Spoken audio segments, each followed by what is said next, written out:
Hey guys, Henry Kaminski here from the Passionpreneur Inner Circle, and this is episode number 28 of the Passionpreneur video podcast. I have a really awesome guest today, Daniel Himmel from Dallas, Texas, and Daniel and I connected a while back on Facebook, and I wanted to come on the show. I was looking for some guests, and we connected, and so Daniel, here you are.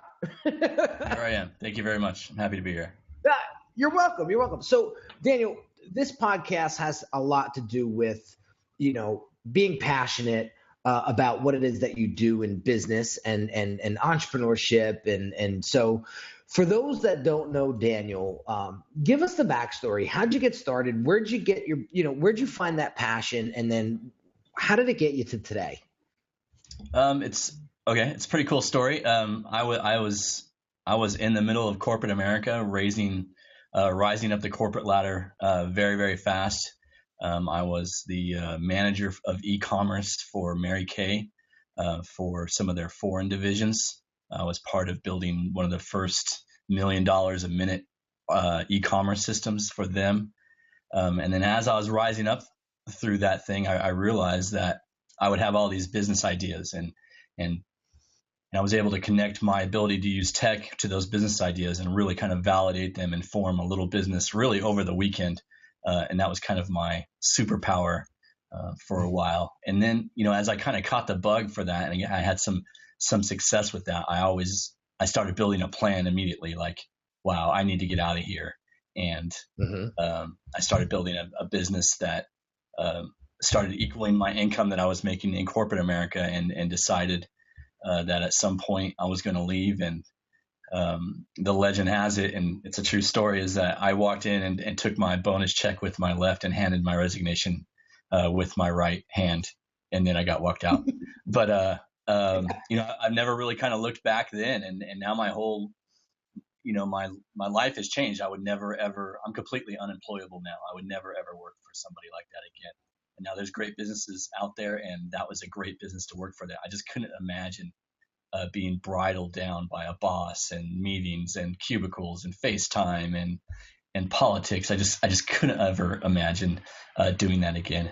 My story kind of resonates with a lot of people because I didn't do this. I didn't do this when I was 22 years old and I can go crash on somebody's couch or live in a basement somewhere. And my parents.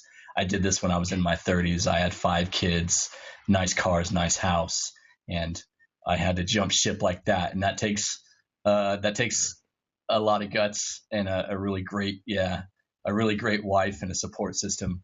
So that's where when I tell my story, that's probably the one that gets a lot of people. I'll get a lot of emails afterwards saying, "Oh my gosh, I'm in the same position with you. I can't stand it anymore. How do I do this?" So that's the part that resonates with a lot of people. Is it just I wasn't some young startup with, venture backed. It was all kind of bootstrapped on my own with a family that was already on cruise control. So.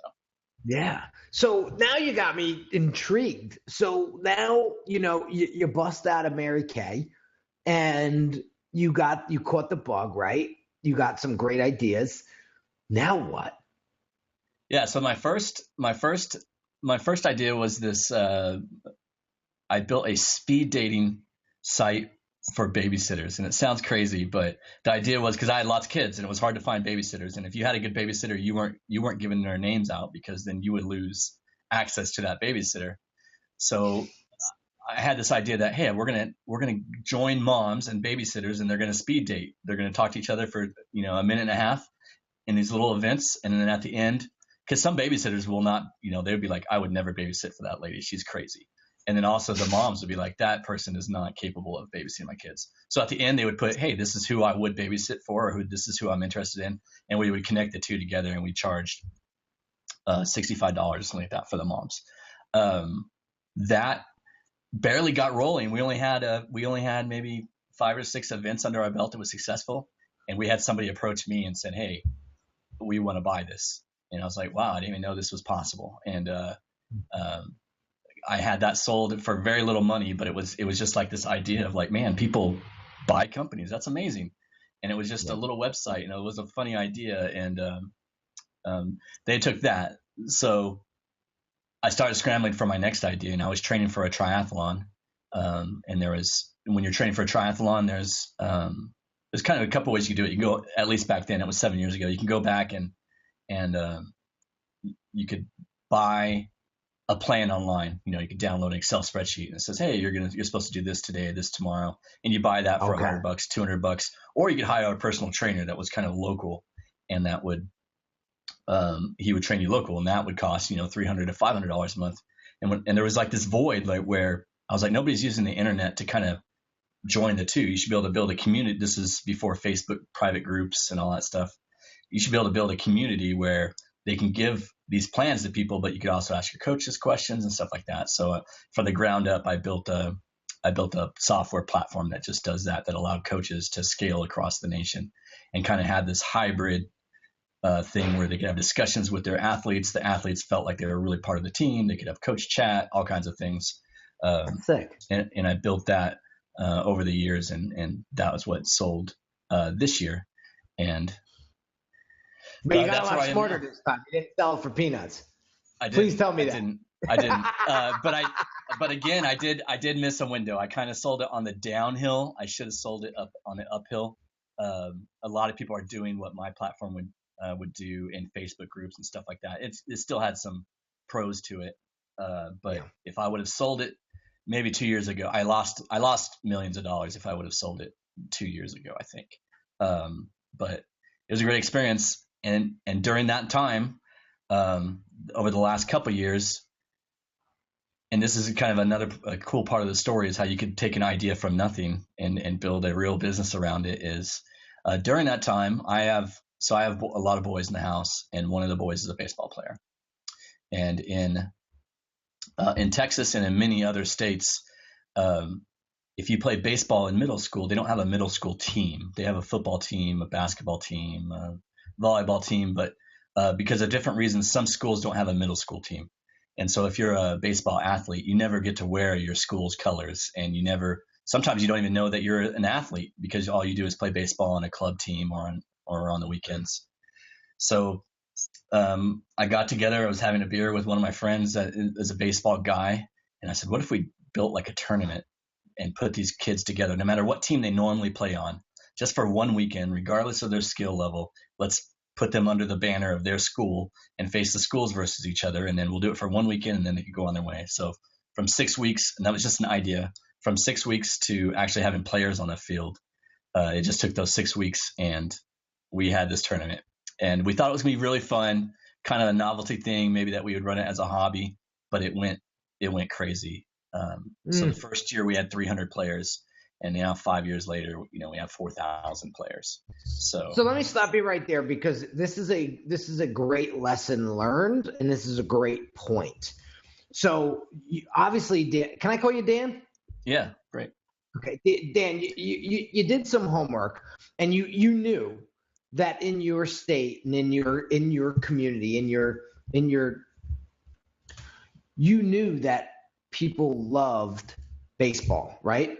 Right. Especially these kids, right? And you saw a void that that you could fill, right? You saw the void. You said, "Wow, the middle schools don't have a team, so that kind of sucks for the kid, and they don't really know who they're playing for, what they have no, and people want to be part of everything, so it's like everyone wants to be part of something, so it's like, how could I fill that void?" And the whole thing with the speed dating, with the babysitting, like that was brilliant. Like, point I'm trying to make here, and the reason why I interrupted was so many, like a lot of people hear me talking about the $47 napkin BS. And it's people just want to, here's a business. I want to sell this for $47. Let's go do it because I saw Joe Schmo down in Texas doing it. Right. You didn't do it that way. Right. You saw a void. You did your homework. You saw that there was an actual need and a want for this. Yeah. Each one of my businesses all came from a personal pain or a need that I wanted solved. And that's a great key. It's not the only way, but it is definitely an easier way. Right, but you did your homework and then you executed and built it out, and that's why you were able to sell 2 businesses, right? Yeah, right. Yeah. So tell me if I'm wrong. Yeah, no, that's exactly how it works. And also, it happens a lot with the validation phase, even with like the baseball tournament, I had kids signing up before I had a logo, before I had any branding, before I had, I always tell people you don't need a logo, you need your first paying customer. So the way I built it was I had kids I had parents sign their kids up, and just not even pay, just kind of raise their hands saying, hey, I get this, I'm interested in this, I want to sign up. And as soon as we had 20 people, like the first day, I was like, okay, we're on to something. Let's go. And that's the way I've validated each one of these businesses. Is there's always some sort of pre-validation phase where I'm not building it and hoping it will come. I already have people waiting in the line to get the product, service, or whatever. I think that's a really important part of any business. It is. And so for those of you watching, pay attention to what Dan says from now on, from going forward in this episode, because without that validation, you're throwing crap against the wall and seeing if it sticks. And there's never been a better time.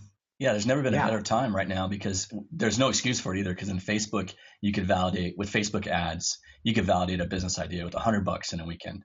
And that way you're not, that's all it takes. That's it. So now talk to me about, so now you validated the idea, the concept, you got the proof of concept, and now you've created something here. Now, how did you execute it? What were some of the challenges? Because I know you make this sound so easy. Right. But what were some of the challenges that you faced? The challenge is just from a baseball model. Some people don't understand what we try to do, because everybody says, my son's already on a baseball team. And we're like, yeah, we know, but this is just for the week. So we have a little bit of a storytelling challenge where they're like, they're already on a team, because it's different. Because all these kids, they might be playing for a superstar select team. Some kids just play on the weekend for the YMCA or something like that. And we bring them together for one weekend. And that takes a lot of storytelling for us to tell. But once we get them in once, we have them forever. And so that's the biggest challenge, is kind of breaking into these new markets, and kind of people are stubborn when it comes to their baseball kids. And we have to really kind of hammer home and do a lot of storytelling and customer service, really explaining what's going on and kind of get them in. And then once it kind of infiltrates, once one kid gets it or one parent gets it, then it expands really, really, really quick. Yeah. Yeah. So you get the word of mouth going. Oh, my son signed up, so now my son needs to sign up. Like, right. So it's so powerful right now. So many kids sign up that, because we can only, we put 13 kids on a team, and it's become so popular in our area that like those teams sell out in minutes. So we have to do interesting things on how to get people in there without crashing servers, and it's almost like concert tickets going on sale. And it's a good problem to have, but it's another challenge we have, where we don't have a ton of traffic until the day that we have signups. And then that day we have crazy traffic, because moms are sitting there hitting refresh for the cart to open. So that was another small challenge, but mainly it's just kind of doing the best job we can of explaining really what it is, so they don't give us a quick dismissal. Right. So how did you market this? I mean, I would love to hear that story. Yeah, 100% Facebook ads. I live and die. Almost all my businesses, just Facebook ads are so incredible. And now, do you have a team that works with you, or you do all the targeting yourself? Now I do it all now. I mean, this is a seasonal business. It only happens one time a year, so I don't really need a big team, and that's not really my style. I'm a small team type of guy. So, I have graphics guys and stuff like that to help out on serious stuff. But as far as the Facebook ins and outs, I feel like I do it all, and I feel like I stay kind of on the bleeding edge of like some of the newer Facebook stuff. I'm always trying out, the newest thing. Like right now, what's working well is the messenger ads. I could throw those out into an area that we're trying to get into, gives people a chance to start asking questions right back immediately. So I live and die by Facebook ads.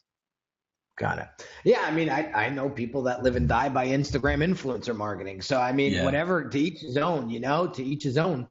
But so that's pretty amazing. I love this concept, and it all goes back to the validating. So let me ask you this, because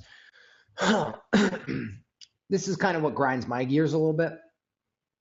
and I know you follow me, so you know I'm passionate about this. When people get that idea from a personal experience, right? Like you did, right? And then they go full bore into building the building the business, building the marketing funnel, if you will, so all that, and then it falls flat on their face. Right. What do you think? I want to hear from Dan Himmel.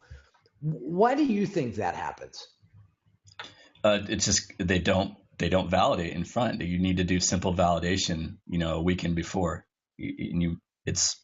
It's a must now, unless you want to fall flat on your face. Now 1 out of every 10 of those people still may get momentum, by throwing up a full-fledged business, but it's just so easy to put up a simple validation routine or schedule or idea out there, using Google Docs or whatever, and pay $100 to Facebook ads. Walk us through that process a little bit. I think this is really valuable stuff. Walk us through the process of the validation process. So, all right, I got this idea, right? And I know Facebook could be my leverage to help me validate this. I could do some ads, but now what do? I shoot some ads out there, and I'm playing devil's advocate here, but you shoot some ads out and you send them to, a questionnaire, so you can do lots of things. So my typical way to validate was I like to do, I tried to validate something late last year. I had this idea that, and it actually validated.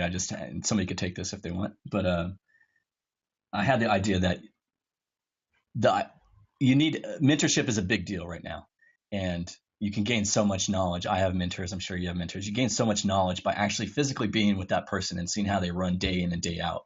When you sit there and watch somebody, you really learn a lot. And I was watching one of my mentors, how much he was on the phone. I never get on the phone. And he was on the phone all the time. He would never text, just jump on the phone. And when I learned that he did that, and I started kind of applying that, I was like, man, this is the way to do it. So you learn so much by being next to that person. So my idea was that you can connect mentors with mentees, but allow them to shadow them for a day, right? So kind of I don't know if you're familiar with Clarity. On Clarity, you can call and get you can talk to Mark Cuban for $500 a minute or whatever you want. This was kind of Clarity on steroids, where you would actually show up and you would shadow them for a day. And so that was my idea. So what I did was I ran Facebook ads to entrepreneurs. I ran it to a very simple 1-page website, explained the system, and said, hey, is this something that would you be interested in being a mentor or a mentee? If so, get up on our beta list and you'll get a discounted thing. Boom. Send them there. It was all the information that they would ever get. I wasn't going to get that. The story wasn't going to change a year later, even if it was ultra profitable. They knew what they're going to do. And if I can't get them to give me my email address, saying that they're interested, I'm not going to get them to schedule a flight and pay that to go somewhere. And so I ran, $250 worth of Facebook ads over the weekends to entrepreneurs. And I think I ended up with 67 signups or something like that. So, so is that validated? I'm not 100% sure, but there was 67 people that were pretty interested in it. I didn't move on with that project because I'm trying to focus on one thing at one time. Right. But which that is was smart. Yeah, and which I'm not very good at usually. So that's what my goal of this year is. But that would be an idea. That would be my standard validation thing. So I feel like I could have gone forward with that.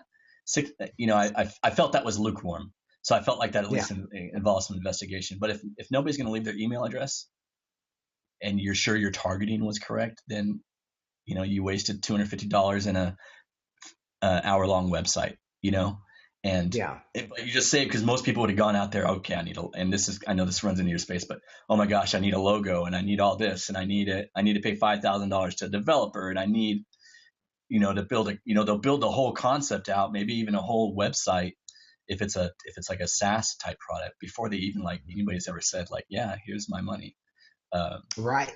And this is what I want to, because I've actually done some validation in the past, and it kind of backfired on me a little bit. I'm not going to lie, and I would love to get your feedback on this. So I went out on Facebook, and I wanted to put together a branding course, And so I said, listen, if I could help you with this, and this, would you be interested? And I got like 50 or 100 comments that all said, build the course, build the course, build the course. And so I'm going to walk you through my walk of shame, right? Because I'm not afraid to share my failures. And so what did I do? I went out and I built the course, but I built the course because I built the course based on what I thought the audience would need to build a solid brand. I did not go the second and third and the fourth step and go back to these guys and ask them, what would you want in module 1? What would you want in module 2? What would you want in module 3? And build it out that way, right? So I build out this whole course. It took me about 2 weeks. I go and run it. I sell about five of them, and never again. And then I tried to do some like tweaking and changing, and I tried to rebrand it and this, that, nothing worked, right? So word to the wise, validation is great. And Dan gave you some phenomenal value here on how to do it, like literally step by step. However, don't forget, don't make the same mistake I did and go that third, fourth, and fifth round to really get the information that you need to actually build a credible piece of service or product. And that is one thing I just want to highlight, kind of use myself as an example of one of the ways I failed, but did the validation, did it right, and then just drop the ball on the back end. So make sure Yeah, the second step to that for something, especially like a course, or if you're doing a software as a service, or even maybe an iPhone app or something like that, once you are validated, make sure that you're still when you start asking for money, try to put out what they call the MVP, the minimal viable product. So for something like like a course, I would have only developed the first week of the course. That way you're not on the hook for so much, right? So that way you've only put in 3 days of effort. And if it does happen to bomb, or you miss the market a little bit, you can kind of revamp and you could be one stop ahead. Or I've seen people do like one course and then they didn't get the traction that they wanted. And I've seen people just say, okay, this isn't going where I wanted to, here's your money back type of thing. So that way, because that way, at least you're not you spent 2 weeks, and 2 weeks is not a ton of time, but I know some people spend 6 months getting an application developed for the web and nobody wants it. And now they're out $120,000 in developer money when they could have built that first feature and asked somebody to pay $20 for it, or you can go out there and you can get your kind of a charter group together and raise up funds. Like, hey, if you pay $100, you'll get a year's worth of membership, and you're going to, for your paying, you're gonna have to understand that we're only develop features as they come out, but then you can kind of partner with them. And I feel like that's kind of the same way with courses. Is the first shot at the course, have a good idea, but maybe only film and produce that first week. That way, if something goes wrong, or if they're excited but you kind of miss the mark, you can kind of pivot and move around like that. So that would be my advice for that too.